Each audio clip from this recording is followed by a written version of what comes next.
Radiant pharmaceutical limited কোম্পানির একটি ওষুধ সম্পর্কে, যার ব্র্যান্ড নেম রিভোট্রিল এবং এর জেনেরিক নেম ক্লোনাজিপাম।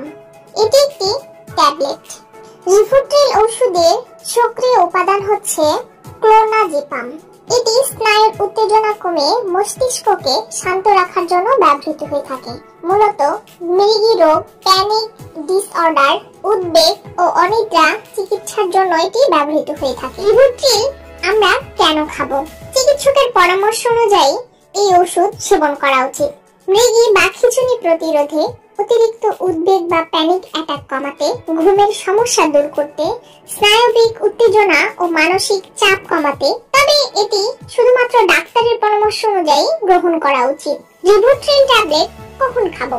সঠিক সময় ও মাত্রা নির্ভর করে রোগীর শারীরিক অবস্থা ও চিকিৎসকের পরামর্শের উপর। সাধারণত খাবারের পর বা খাবারের সাথে গ্রহণ করা উচিত। রাতে ঘুমের আগে বা দিনে 1 থেকে 2 বার ডোজ হিসেবে নির্ধারিত হতে পারে। খাওয়ার নির্দিষ্ট সময় ডাক্তার নির্ধারণ করে দেবেন। রিভোট্রিল ট্যাবলেট কি কাজে ব্যবহার করা যেতে পারে?